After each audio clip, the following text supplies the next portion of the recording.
this is the largest room in the house.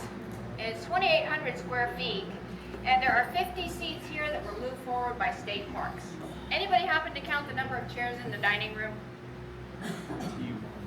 22 chairs. I always have somebody in every group that counts those chairs.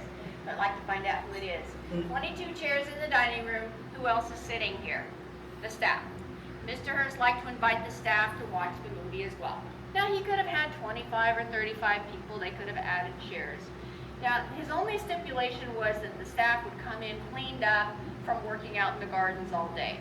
He would have brand new releases that he would bring here from Los Angeles for the guests to watch. I do not have a brand new release. I have some home footage taken here. Thanks, Ann. Yeah. No home footage.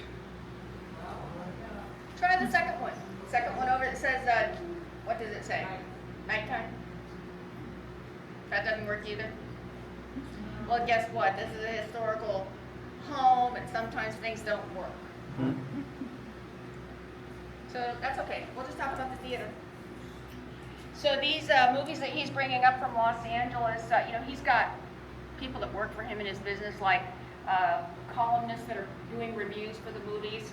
So he's definitely able to get the biggest names at the time in the movies. These are brand new releases. No one else has seen them in the theaters. So they're coming up and showing them here. And the folks that are sitting here, these are Hollywood actors. They could be seeing themselves up there on the screen. Actor David Niven said, if it was a good movie, this was a great night for you as an actor. And if it's a bad movie, it could be a pretty rough night for you sitting here in the audience. So even Gone with the Wind was shown here. I think the Gone with the Wind movie was actually 4 hours long and had 4 reels. So back in the day, they would have to change out the reels. They had several projectors back there, the projection room.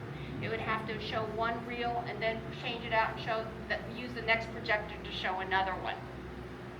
Mr. Hearst always sat right up there in the front row on the left side. Next to him would be his girlfriend, Marion. They also had their 2 little dachshunds with them. And he also had a whole kennel full of dachshunds. So if you were a guest here and you showed some interest in those little dogs, well, he might have one for you. Keep you warm in the winter time. Sit on your lap during the movie. And if you showed some real interest in that little puppy, he might send it home with you at the end of your stay. He would call, make sure that you were taking good care of it and that you were still interested in having that little dog. So we do have one more stop today. Mr. Hearst would get up from his seat in the front row and he'd tell the group, he'd say, the place is yours. They would head to maybe the kitchen, grab another piece of pie after the movie, or maybe they'd head to the morning room, have a little conversation about the movie, or they might head to where we're going, the Roman pool for a midnight swim. So the Roman pool echoes a lot today, and so I'm going to tell you about it once we get down there. I'm going to stop right by the tennis courts and tell you a little bit about it. But the Roman pool is located right underneath the tennis courts. All right. So are you ready to go walk on some gold tiles? That's where the Roman pool is. We've got gold tiles. All right. We're going to go out this door. If you are over 6 feet tall, please watch your head. The door is not. Sorry about the movie.